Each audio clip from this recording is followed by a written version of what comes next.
The team started out with a challenge in mind. It was a business-centric challenge which aimed to solve the constraints of limited classrooms and trainers.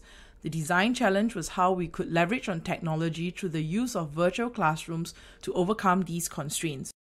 We went to define the problem as something that maybe we could enhance the business for Learning Hub through webinars and online. Then after 2 meetings we realized that actually that was too tactical a level and there was no social impact.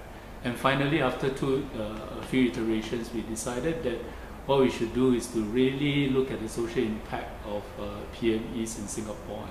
We decided to change our design challenge to one with greater social impact. How may we help the unemployed PME gain employment through the IT professional conversion program?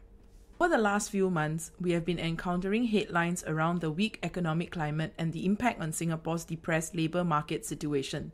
Unemployment rate has increased from 1.9% to 2.1%.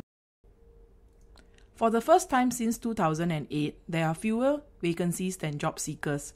For every 100 job seekers, there were only 93 job openings. Some 9,000 workers were made redundant in the first half of this year, the highest since the global financial crisis in 2009. Yet it is not all doom and gloom. At the same time, we hear from the government that thousands of jobs are available in key sectors such as healthcare and IT. In the ICT sector, there are around 20,000 vacancies, which contributes to about 8% of the country's gross domestic product. The government is aiming to add another 30,000 healthcare workers to the sector by 2020 to meet the needs of an aging population. What we are seeing is due to the skills mismatch that have resulted in more laid-off workers struggling to enter the workforce. How can Learning Hub help these workers? Skills Future Singapore has appointed Learning Hub to be one of the providers for the Place and Train Professional Conversion Program.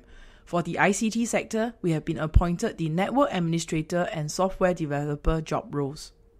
The program aims to train mid-career individuals without prior IT qualifications or experience to become qualified IT professionals. Candidates must secure employment with a participating employer in order to qualify for the ICT Professional Conversion Program. Upon completion of training, participants are required to serve a minimum service period with the employer. Besides classroom training, participants on the program will be required to undergo on-the-job training at their workplace. Started the PCP program in February itself. We thought it was a really very simple program that we can put in. There is already the demand in the market in ICT, and there's also the particular area where you have a pool of job seekers. So to us, is trying to marry the two people together seems to be quite straightforward. We were given a target by WTA of about 20 placement as a place and train. But over the last 6 months, we felt that we encountered some challenges. Some of these challenges were resulting in an area where we could only do 5 placements. One of the first problems we had was to rush into the solutions. So we didn't really dive into analyzing the root cause of the issues at hand. I think significantly one of the discovery that we had was that we were wearing the training mindset, we were wearing the trainer mindset. But in order to solve this professional conversion program design challenge, I think we realized that it is not sufficient to just look at the issue from the trainer's point of view, the training provider point of view, but also the employer's point of view, and also the funding agency's point of view, and also the employee's point of view. We embarked on an empathy walk. The team looked into the profile of the job applicants and spoke to the applicants. Generally, applicants are less demanding and would welcome the opportunities to secure an offer in the ICT sector given that they are unemployed. The challenges that were highlighted by the applicants are the lack of call-ups or interview requests from the companies. Conversion programs definitely looks into someone who do not have such experience. But this leads me on to the next thing, is that without that experience, when this person come in, it may turn out to be more of a liability where you want to coach them, you need to get another headcount to coach them together. the resume itself, quality is there's a lot of room for improvement. A lot of room, because they did not, other than their skill set, okay, especially when I talk about conversion, I think one of the guy that I interviewed from manufacturing, he actually has the strength in project management area. Which if he would have highlighted it out, it would definitely sell him, in a better way to move on to a developer or a network administrator. Yeah. In this program since 2013, but we face a lot of problems because some challenges in terms of the tedious process that we have to fulfill, the administrative work, like for example, the money progress report, the 1-year career development plan, and then of course the application to come into the program as well. So these are the tedious processes that we have to face year in, year out. From the empathy walk, the team narrowed down to several hypotheses for both the employer and applicants that are considered impediments to the successful matching. From the list, the team shortlisted one hypothesis for each group that we felt was suitable for further testing. The choice of hypothesis was bearing in mind the testability and access to resources. The two hypotheses that will be tested are: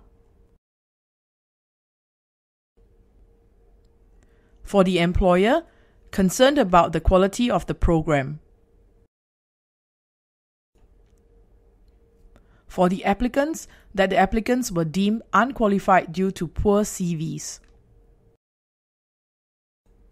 For the employers, the team used a Type A, Type B approach to do the hypothesis testing.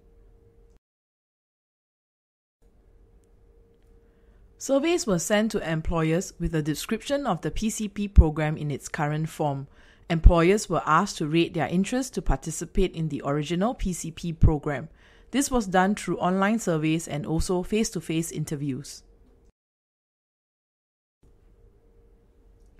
These same employers were then provided with a modified version of the PCP with a number of elements intended to satisfy and assure the employers of the suitability of the candidates.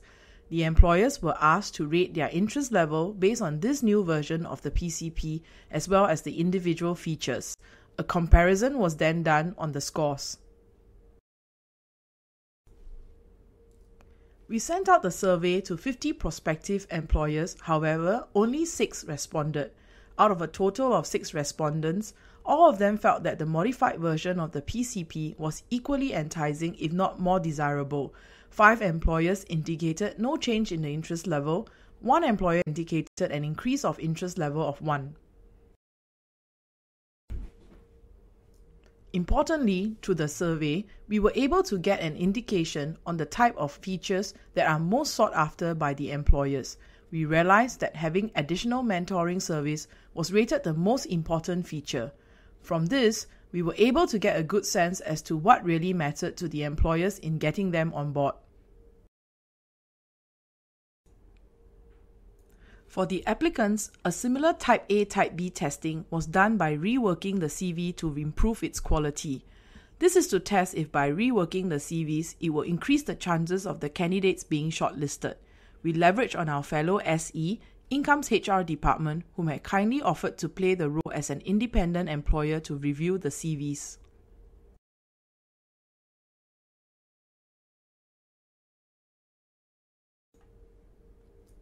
Out of the 10 original unformatted CVs, 4 were shortlisted. However, after going through major touch-ups and formatting changes, 8 were shortlisted from the same 10 CVs. This affirms that the formatting of the CVs is an extremely important step to increase the chances of a match. Another major learning from this testing was that it was important to highlight to the employers that these are not typical hires and are mid-career individuals. By highlighting this point, employers can place greater emphasis towards looking out for transferable skills while screening the CVs. The hypothesis testing has reaffirmed certain hypotheses that we had and also uncovered other insights. Importantly, we had learned to be more customer-centric and identified the elements of a desirable program. This is a significant shift from a traditional training provider lens of merely providing courses to ensuring individuals gain employment and placement.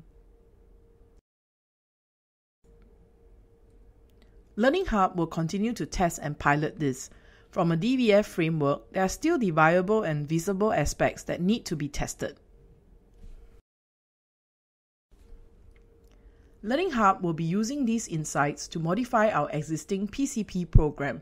We are also in talks with SkillsFuture Singapore to take on more PCP programs with the intention to replicate a successful PCP model across more sectors to help the displaced PMEs in gaining employment and in so doing cement the social impact and relevance to the labour movement.